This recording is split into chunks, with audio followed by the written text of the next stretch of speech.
मनमोहन सिंह साहब ambassador car से चलते थे, ये 12 करोड़ के कार से चलते हैं। ऐसा फकीर दुनिया में कभी किसी ने देखा हो तो बता दो। राजपूतों के इस महाराणा प्रताप के पुण्य और पराक्रमी भूमि को महाराष्ट्र के छत्रपति शिवाजी महाराज की भूमि का बहुत बहुत सलाम। राम राम साहब। मुझे तो आज ऐसा लग रहा था, जिग्नेश भाई के साथ में जब आया तो हमको आने के लिए जगह नहीं थी और ऐसा महसूस हो रहा था कि राजपूतानों में किसानों के पीछे खड़े रहने वाले कांग्रेस की भी जीत हो गई है। 25 तारीख तो केवल एक प्रमाण है, जब जाके बटन दबानी है, बटन दब चुकी है और कांग्रेस का झंडा, कांग्रेस का पंजा, कांग्रेस का हाथ जो वो पहले से ही लहरा रहा है। ये पराक्रमियों की भूमि है, लेकिन इस भूमि के हर पराक्रमी वीर ने, योद्धा ने सच का साथ दिया है। आज मैं यहां से आपसे एक सवाल पूछना चाहता हूं। जिस इंसान को इतनी मोहब्बत दी इस देश ने, 2 बार पूर्ण बहुमत का सरकार दिया, उस इंसान ने किसानों के 725 किसानों की हत्या की है या नहीं की है, ये मुझे आप बताइए। आज यहां से इतनी जोर से आवाज जानी चाहिए दिल्ली तक कि 750 किसानों की हत्या करने वाले व्यक्ति को फिर से चुन के लाएंगे या नहीं लाएंगे, यह जवाब तो है। इस भूमि से जाना चाहिए। 3 काले कानून देते हो। अरे ये तो सिखों की और जाटों की भूमि है, राजपूतों की भूमि है। गलत होगा तो जान दे देंगे, लेकिन गलत को नहीं सहेंगे। ये आवाज देने वाली ये भूमि है और यही आवाज 25 तारीख को आपको सारे देश में देना है कि गलत के साथ नहीं रहेंगे। कहते हैं 70 साल में क्या हुआ। हमारी माताएं बहनें बैठी है,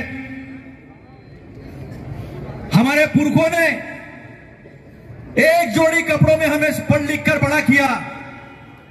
कांग्रेस की नीतियों के साथ इस देश ने तरक्की की। यह बात किसी दल की नहीं, यह बात कांग्रेस पार्टी की नहीं, यह बात आपके और हमारे पुरखों की है, जिन्होंने एक वक्त भूखा रहकर हमें पढ़ाया लिखाया है, तभी आज हेलीकॉप्टर से बड़े बड़े उड़ रहे हैं। इतिहास गवाह है, 70 साल में इस देश के किसी भी कांग्रेस के प्रधानमंत्री ने 8,500 करोड़ के जहाज में कभी जाके संबोधन नहीं दिया है। यह पहला प्रधानमंत्री है। मनमोहन सिंह साहब एम्बेसडर कार से चलते थे, ये 12 करोड़ के कार से चलते हैं। ऐसा फकीर दुनिया में कभी किसी ने देखा हो तो बता दो। फेंकने के साथ साथ झूठ बोलने की मशीन सुबह से शुरू हो जाती है।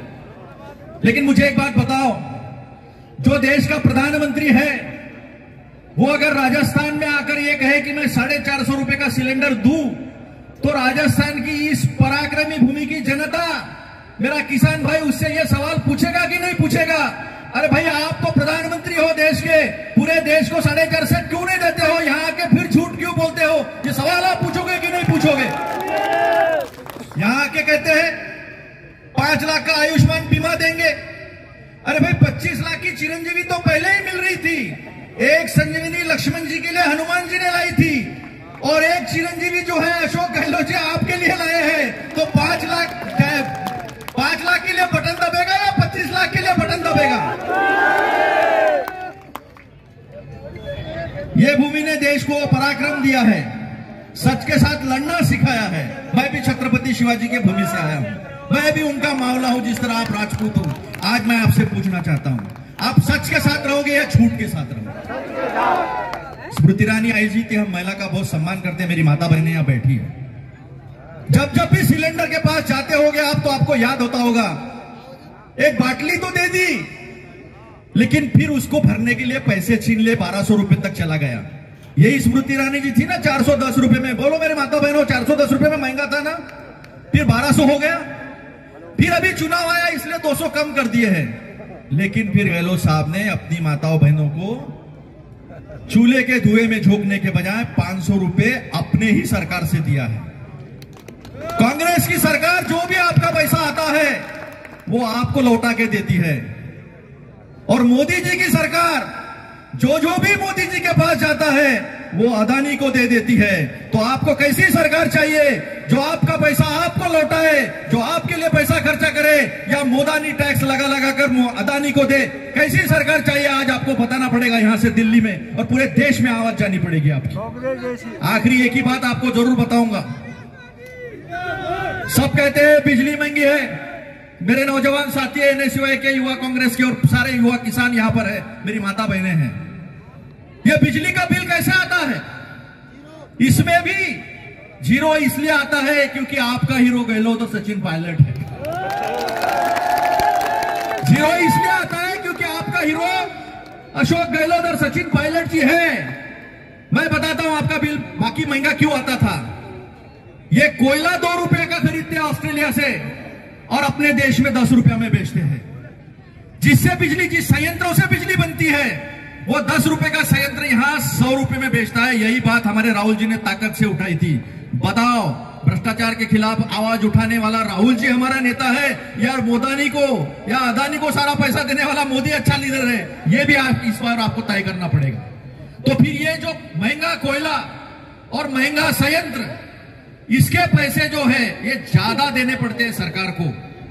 और एक अथॉरिटी होती है, एक ऐसा प्राधिकरण है जो तय करता है बिजली के दाम क्या होंगे। जब आपको कोयला महंगा बेच रहा है, अदानी को पैसा देना है मोदी जी को, 2 रुपए का 10 रुपए में दे रहा है, 10 रुपए का संयंत्र 100 रुपए में दिया है, तो जब बिल बनाती है वो प्राधिकरण, तो ये महंगाई की वजह से वो बिल आपको महंगा आता है। तो आपके पैसे जो है, जो ज्यादा के आते हैं, वो मोदानी टैक्स है, क्योंकि मोदी अदानी के लिए काम करता है।